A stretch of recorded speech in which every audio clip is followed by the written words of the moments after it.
Taiko No Tatsujin Series has quickly climbed the ranks to become one of my favorites.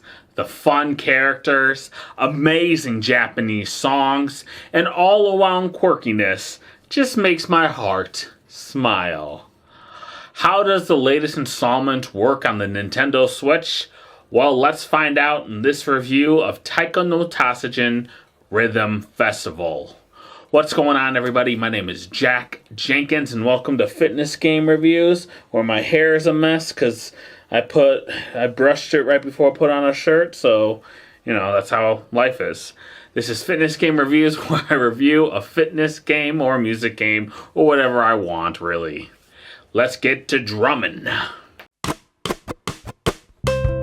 For self-improvement, crafts, and fitness games, go ahead and turn on YouTube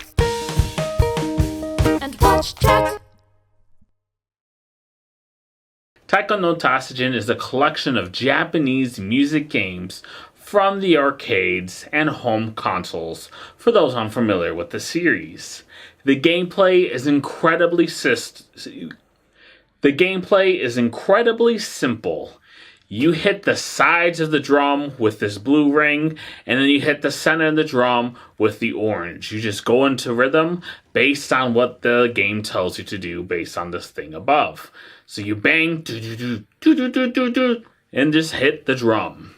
Bang to the beat of the rhythm to rack up points and become the king of the leaderboard. While the gameplay is incredibly simple, it has captured people worldwide. I know that I've been captured by playing the 3 other games on the Nintendo Switch system, and I do plan on going back all throughout the rest of the system, get all the old home console versions, including the Japanese exclusive, for these reviews.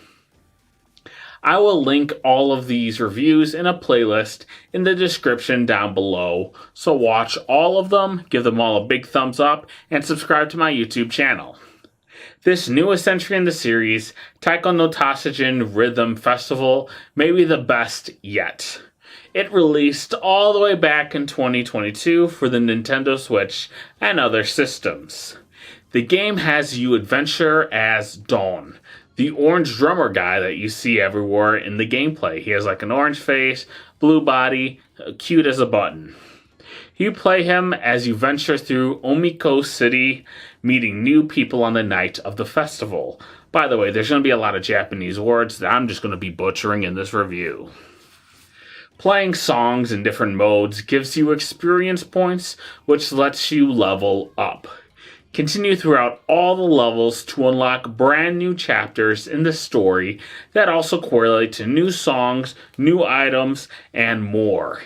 It's an incredibly effective way to give a music game some sort of purpose in forms of levels. Honestly, this is ingenious. It doesn't take too much to program, and it reuses a lot of the assets that you already have in the game. It's a genius idea. I am someone who needs to be motivated to play a game. If it's just playing through songs and unlockables, that isn't enough. Give me some of these RPG elements like leveling systems to get me truly invested. With that main story out of the way, it's time to get into what makes a music game great. I'll give you a hint. It's not any of the graphics. It's the songs. Rhythm Festival features a whopping 76 songs. These range from Japanese pop songs to video game soundtracks to classical music remixes. Some of my favorites are Charles by Balloon featuring Flower. Yes, those are all real Japanese music artists. The song is just a bump. It goes I completely butchered that, but it's just such a great song. Another one is Mope Mope by Leaf. It's kind of like a demented child's theme song that would play before Don't Hug Me, I'm Scared. There are many more different songs, so just put it on the soundtrack, put it on your little phone, and just bop to it. You'll be hit with bop after bop after bop.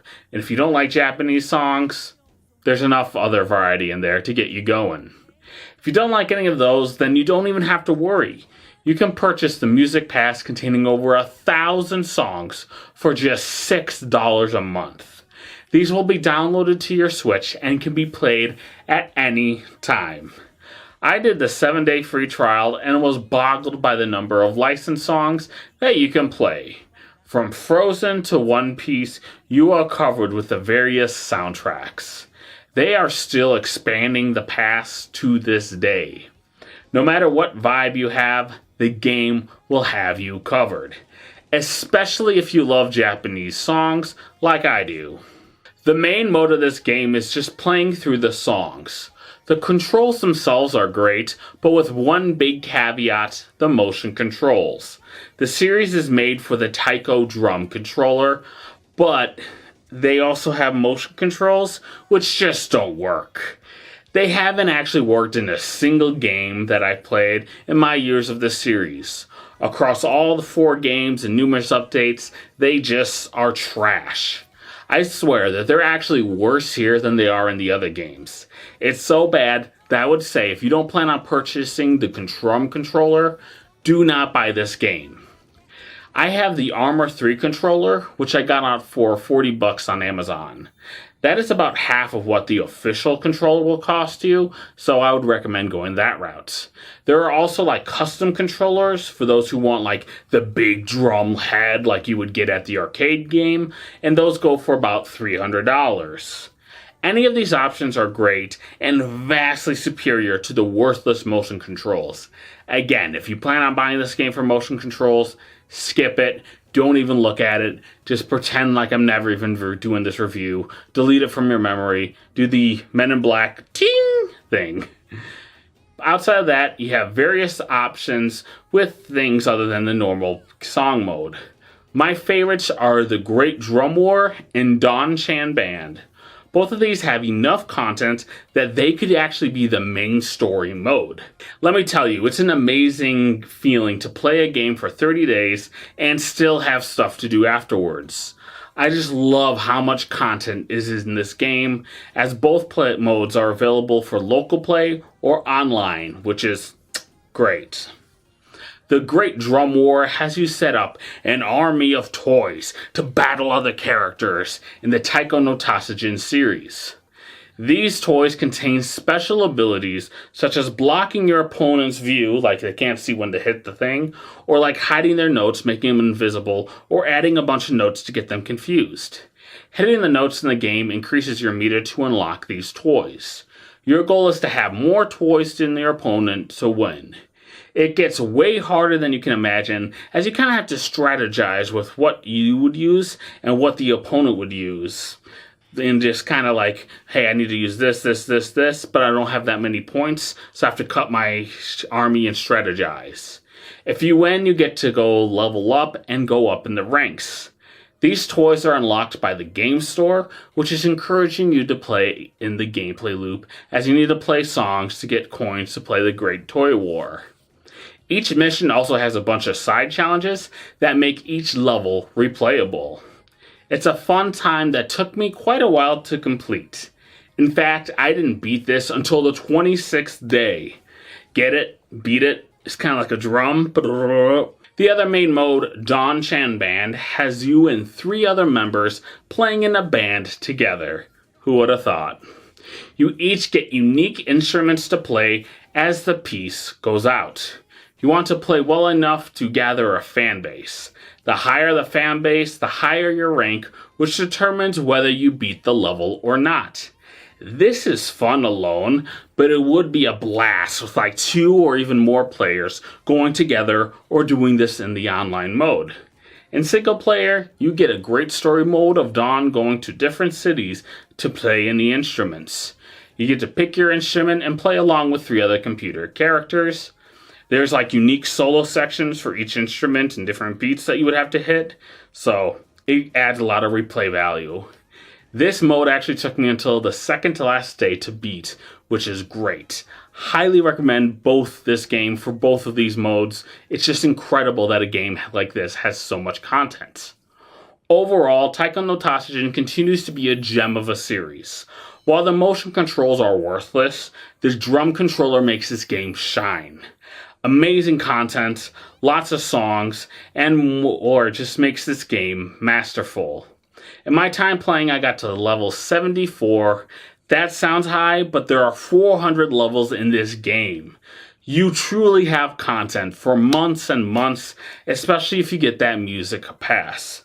I'm not kidding, but this is among the best games that I've reviewed for this series.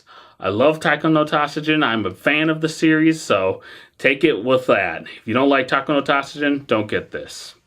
Now it's time for my favorite part of these, which is the fitness game reviews, which is the statistics. I played the game from 30 days from May 22nd until June 20th. Yes, I know I have a huge backlog of items to review. I take a day off every week, so I played the game for 26 days. Here's my table for playing Taiko No Tatsujin Rhythm Festival. During my time playing, I burned a total of 4,925 calories. Dividing that up by the total number of days gives me 189.4 calories per session played. My total playtime is 9 hours, 39 minutes, and 35 seconds. The time I spent per session was 22 minutes and 17 seconds. Using that, I can calculate my burn rate of 8.5 calories per minute of just drumming around. That's not bad. I burned way fewer calories doing way worse activities, and this game is just a gem. Buy it, buy it, buy it. 10 out of 10. So guys, that's it today's review of Taiko No Tatsujin Rhythm Adventure. If you like this video, then please give me a big thumbs up. Subscribe to my YouTube channel. Follow me on X and Instagram at TrueJackJank. If you have any ideas on reviews you want me to do, then please leave them in the comments below. I will do basically any challenge that isn't illegal, because I don't want to go to jail.